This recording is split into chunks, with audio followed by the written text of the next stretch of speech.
अस्सलाम वालेकुम and welcome class. मैं हूं आपका टीचर सैयद वक्त। हम स्टार्ट करने जा रहे हैं 12.3 की क्लास नंबर 5। इसमें हम करेंगे क्वेश्चन नंबर 9 और 10। सो without adieu let's get started.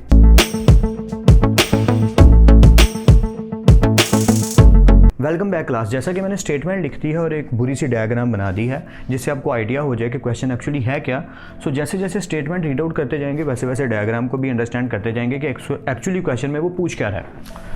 P and Q are 2 points, 2 points हैं P and Q in line, एक लाइन के अंदर विद अ ट्री, एक ट्री के साथ, एक ट्री की लाइन में 2 पॉइंट्स हैं P and Q। If the distance between P and Q, अगर if the distance between P and Q be 30 metres, यानी P और Q के बीच का जो डिस्टेंस है वो कितना है 30 metres. Let's continue. And the angle of elevation, और angle of elevation of top of the tree at P and Q, P और Q की जानिब से रिस्पेक्टिवली सीक्वेंस में जो एंगल बनता है, एंगल ऑफ एलिवेशन आप जानते हैं, एंगल ऑफ एलिवेशन ऊपर की जानिब बनता है, तो P और Q से टॉप ऑफ द ट्री के साथ जो हमारा एंगल बनता है P एंड Q का रिस्पेक्टिवली, यानी कि सीक्वेंस में पहले P और फिर Q, तो पहला बनता है 12 डिग्री और फिर बनता है 15 डिग्री। स्टोरी समझ आ रही है ना? आई होप समझ आ रही है। क्या एक ट्री है, उसके सामने लाइन में 2 पॉइंट्स हैं P और Q, तो ये 2 पॉइंट आ गए। P का एंगल बनता है 12 डिग्री, Q का एंगल बनता है 15 डिग्री। किससे? टॉप ऑफ द ट्री से। इन दोनों के बीच का डिस्टेंस कितना? 30 मीटर। तो ये स्टोरी यहाँ तक तो हमें समझ आ गई। ये P और Q तो मिले हैं, या ये R और S मैंने खुद से लिख लिया है, आप चाहो तो लिखो, चाहो तो रहने दो। ओके, क्वेश्चन क्या है? Find the height of the tree. हमें फाइंड क्या करना है कि ये जो P का एंगल 12 डिग्री बनता है, Q का एंगल 15 डिग्री बनता है, इन दोनों का डिस्टेंस 30 मीटर है। बट क्वेश्चन ये नहीं है, क्वेश्चन ये है इस ट्री की हाइट कितनी है। तो मैंने उसको लेट कर लिया, उसे h कह दिया कि हमें h फाइंड आउट करना है। अगेन मैं क्या बोल रहा हूँ कि हमें जितना भी डाटा मिला है उसके अकॉर्डिंग हमें फाइंड आउट क्या करना है, हमें फाइंड आउट करना है find the height of the tree के एच, मैंने एच लिख दिया उसकी जगह, कि हमें वो फाइंड करना है कि हाइट कितनी है ट्री की। तो आई होप कि क्वेश्चन तो समझ आ गया हो। अब आंसर, इस क्वेश्चन को करने के ना टू मेथड्स हैं और सिंपल वे में बहुत ही आसान से हैं दोनों। तो उनमें से मैंने एक ये वाला पिक किया। अगर आपको ये जल्दी समझ आ जाए तो वेल एंड गुड, मुझे बता दीजिएगा। अगर कोई कन्फ्यूजन हो तो मैं दूसरे मेथड से भी करवा दूंगा, लेकिन लिटरली टेलिंग यू ये वाला मेथड ज़्यादा ईजी है दूसरे वाले से, इसलिए मैंने इसी को पिक किया। So without adieu let's continue. As tangent 12। अच्छा, मैंने टेंजेंट क्यों यूज़ करना है ये तो आपको समझ आ गई होगी। क्या कि मुझे बेस पता है, परपेंडिकुलर पता है, और परपेंडिकुलर ओवर बेस किस में यूज़ होता है? टेंजेंट में। That's why we are taking tangent. So as tangent 12 degree, मैं इसकी बात कर रहा हूँ P से लेके R तक और S तक जो जा रहा है ना ये पूरा ट्राइंगल, मैं सिर्फ अब इसकी बात करने लगा हूँ, ये टोटल एरिया की। ठीक है, यानी कि थोड़ी देर के लिए Q को भूल जाइए, इसकी बात करने लगा हूँ मैं। ये 12 डिग्री जो बनता है हमारा P, R और S जी। तो अगर इस ट्राइंगल की बात करें तो स्टोरी ज़रा समझिएगा कि पूरी की पूरी बेस की बात होने लगी है। टेंजेंट 12 डिग्री, परपेंडिकुलर क्या है हमारे पास? SR, यानी कि वो क्या बनता है? H। और बेस क्या है हमारी? अगर आप देखें तो बेस है P से लेके Q तक और Q से लेके R तक, यानी कि ये भी एक एरिया और ये वाला भी एरिया। 2 डिस्टेंस आ गए ना। या मैं फिर से रिपीट कर देता हूँ, टेंजेंट 12 डिग्री मतलब टेंजेंट परपेंडिकुलर ओवर बेस। तो बेस में क्या आ गया? PQ प्लस QR, दोनों आ गए ना।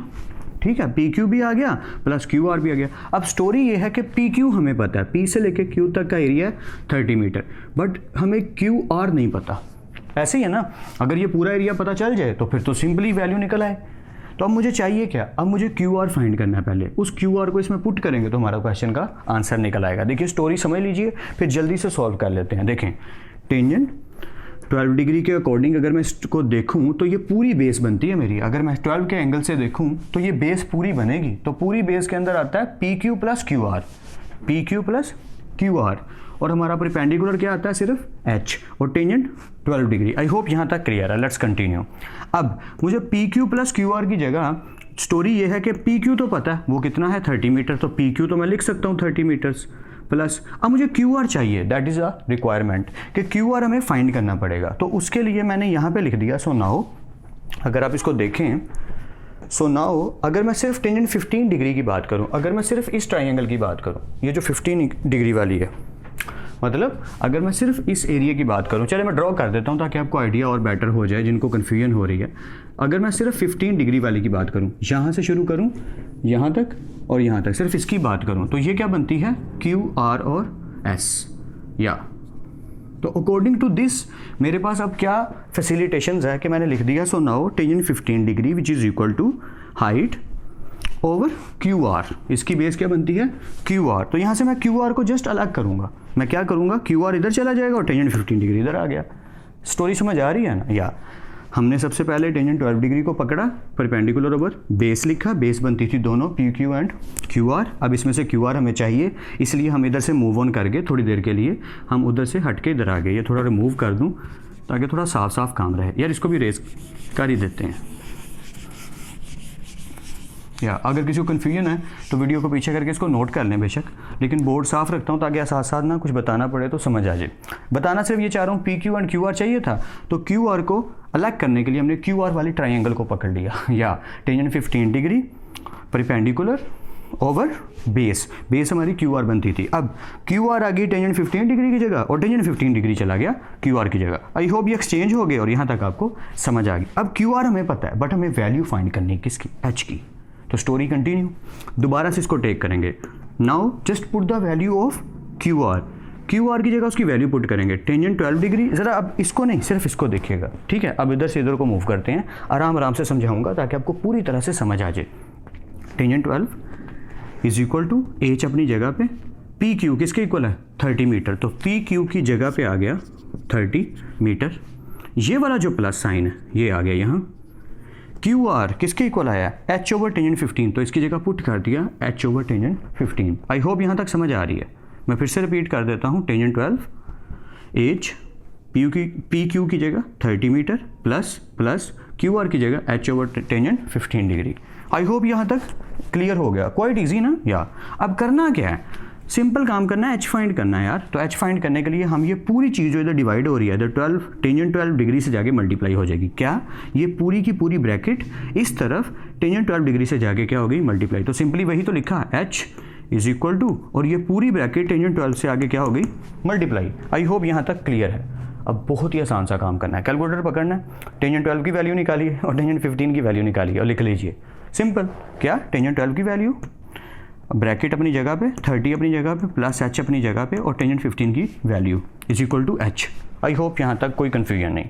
नेक्स्ट स्टेप, 0.213 को 30 से मल्टीप्लाई करें तो आएगा 6.39। क्या हमने अंदर मल्टीप्लाई करना है ना, हाँ वही किया। 0.213 को 30 से मल्टीप्लाई किया, वी विल गेट 6.39 प्लस का साइन। अब 0.213 इसके साथ h के साथ मल्टीप्लाई हो रहा है, तो 0.268 के साथ क्या हो रहा है, डिवाइड हो रहा है। या तो हम इस वैल्यू को 0.213 को 0.268 से डिवाइड करेंगे तो इन दोनों को डिवाइड करने से वैल्यू आएगी 0.795 और साथ क्या लिखा आएगा, h। आई होप ये पॉइंट समझ आ रहा है। सिंपल है यार, इसको इससे मल्टीप्लाई किया प्लस इसको इससे डिवाइड किया और h साथ आ गया वैल्यू के। अब यही वाला स्टेप मैंने आगे लिख दिया, 6.39 plus 0.795 h is equal to h। अब मुझे h चाहिए, तो सिंपल काम है, ये h वाली वैल्यू को उधर ले जाऊंगा तो क्या हो जाएगी, माइनस हो जाएगी। सो 1h में से माइनस किया 0.795 h, तो बचा 0.205 h, इधर आ गया 6.39। मुझे h को अलग करना है, सिंपल है, h इधर ही रहा, ये वाला साइन डाल देता हूँ क्योंकि h इधर ले आऊँ ना भैया। सो h 6.39 और 0.205 इधर आके हो गया डिवाइड। हम इस तरह से लिख सकते हैं, नो प्रॉब्लम। कुछ स्टूडेंट्स को अगर कोई कन्फ्यूजन हो गया, सर 0.205 को तो इधर आना चाहिए था, h उधर लिखना चाहिए था, बात वही है, बस उसको थोड़ा सा मूव करके मैंने इधर लिख दिया। अगर किसी को कन्फ्यूजन हो रही है तो उसके लिए मैं इधर ही लिख देता हूँ ताकि कोई कन्फ्यूजन ना हो, ठीक है। h is equal to 6.39 and 0.205 इधर आके डिवाइड। जब इनको सिंपली हमने डिवाइड किया तो h किसके इक्वल आ गया, 31.14 मीटर्स। एंड आई होप कि ये क्वेश्चन भी आपको समझ आ गया हो। सजेस्ट यही करूंगा, इसकी प्रैक्टिस ज़रूर करें और इसको वीडियो को पॉज करें और क्वेश्चन नंबर 10 खुद करने की कोशिश करें। जहाँ पे कन्फ्यूजन हो या कुछ समझ ना आए फिर अगला क्वेश्चन मैं करवाने तो लगा ही हूँ, देख लीजिएगा। Welcome back class. अब हम करने लगे हैं क्वेश्चन नंबर 10। क्वेश्चन नंबर 10 की स्टेटमेंट और डायग्राम क्वाइट ईजी, बहुत ही आसान सा क्वेश्चन है, सिंपल सी डायग्राम है। जल्दी से पढ़ लेते हैं कहानी क्या है। 2 men are on the opposite side, 2 लोग हैं जो ऑपोजिट साइड पे ऐसे समझ लीजिए खड़े हैं, side of 100 metre high tower. एक 100 मीटर का हाई टावर है और 2 लोग हैं जो उसकी ऑपोजिट साइड पे, यानी कि फॉर एग्जांपल एक ये टावर है तो एक पर्सन इस साइड पे खड़ा है और एक पर्सन इस साइड पे खड़ा है। दोबारा से, 2 men are on the opposite side, एक टावर की, हाई टावर है 100 मीटर का, एक टावर है यहाँ से लेकर ऊपर तक कितने मीटर का, 100 मीटर का। 2 आदमी हैं, 2 men आर दो पर्सन हैं जो अपोजिट साइड पे खड़े हैं। आई होप यहाँ तक समझ आ गई।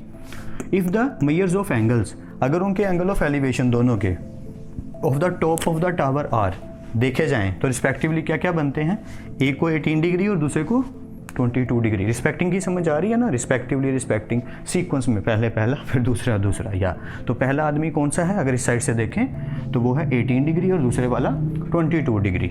अच्छा, अगर आप 22 को इधर लिख दें और 18 को उधर लिख दें तब भी आंसर सेम ही आएगा, डोंट वरी, करके देख लीजिएगा। अब हमने करना क्या है, क्वेश्चन क्या है, find the distance between them.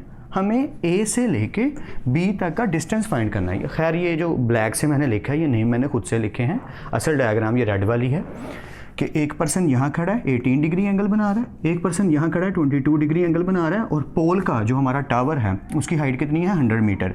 हमें ये डिस्टेंस पता करना है इस पर्सन से लेके इस पर्सन तक कितना बनता है। तो मैंने कुछ नेम रख दिए A, B, C और D। इसका बेनिफिट क्या है, ये दो ट्राइंगल्स बन गई। तो अगर मुझे A से लेके C तक का डिस्टेंस पता चल जाए और B से लेके C तक का डिस्टेंस पता चल जाए तो मैं दोनों डिस्टेंस को ऐड कर दूंगा तो A से लेके B तक का डिस्टेंस मिल जाएगा। मैं क्या कह रहा हूँ कि अगर मुझे A से लेके C तक का डिस्टेंस मिल जाए और C से लेके B तक का डिस्टेंस मिल जाए तो मैं इन दोनों डिस्टेंस को क्या करूँगा, ऐड कर दूंगा। तो वो क्या बन जाएगा, A से लेके B तक का डिस्टेंस। और इसके लिए हमारे पास मेथड है जो कि बहुत ही आसान सा है। क्या करें, दो ट्राइंगल्स बना लें, एक ट्राइंगल को हाफ कर लें, ये वाली ट्राइंगल क्रिएट कर लें, वो क्या बन जाएगी A, C और D, और एक ट्राइंगल बन जाएगी ये, वो क्या बन जाएगी B, C और D। तो सिंपल हो गया क्योंकि दोनों की जो परिपेंडिकुलर है सेंटर वो तो सेम है 100। एंगल कितना है 18 डिग्री और इधर एंगल कितना है 22 डिग्री। तो दोनों की जो बेसिस हैं बस हमने वो निकालनी है और दोनों को ऐड कर देना। तो सिंपली चलिए शुरू करते हैं। सो पहला 18 डिग्री वाला angle perpendicular over base. So first triangle in triangle ACD, लिखना चाहें तो लिख लें इन ट्राइंगल, मैं छोटा सा यहाँ लिख देता हूँ, इन ट्राइंगल ACD, या एक ट्राइंगल है ACD, उसके अकॉर्डिंग अगर हम बात करें so tangent 18 degree is equal to perpendicular क्या है 100 और बेस क्या है AC। AC इधर आ गया और टेंजेंट 18 डिग्री इधर चला गया। सिंपली दोनों को डिवाइड कर दें या टेंजेंट 18 की वैल्यू निकाल के 100 पे डिवाइड कर दें, स्टेप बढ़ा लें तो AC की वैल्यू आ जाएगी। Same as it is the case with BCD, ऐसी इसी तरह लिख लें इन ट्राइंगल BCD। चलिए मैं लिख देता हूँ in triangle BCD। Okay, so BCD को अगर देखें तो एंगल क्या है टेंजेंट 22 डिग्री, या परपेंडिकुलर क्या है 100 और बेस क्या है BC। BC इधर आ गया और टेंजेंट 22 डिग्री उधर चला गया। सिंपली वही काम, टेंजेंट 22 डिग्री की वैल्यू निकालें, 100 पे डिवाइड करें, वैल्यू आ जाएगी और आ गया BC। अब क्या करना है, A से लेके B तक का एरिया चाहिए, उसमें क्या क्या आता है AC प्लस BC, जैसे मैंने बनाया था A से लेके B तक का एरिया चाहिए AC प्लस BC। तो सिंपली उनकी वैल्यूज लिख के ऐड कर दीजिए, सिंपली आपका आंसर आ जाएगा। थोड़ी सी स्पीड में इसलिए कई दफ़ा हो जाता हूँ कि ये चीज़ें बहुत सिंपल हैं, स्मॉल सी हैं और आपको काफ़ी ज़्यादा अब आना शुरू हो गया है, बल्कि आ ही गया है। तो अगर कोई कन्फ्यूजन हो तो उसकी प्रैक्टिस ज़्यादा कीजिए। तो फिर मिलते हैं नेक्स्ट क्लास में, तब तक अपना और अपने घर वालों का ख्याल रखिएगा, खूब मेहनत करते रहिए स्मार्ट वर्क के साथ। अल्लाह हाफिज़ क्लास।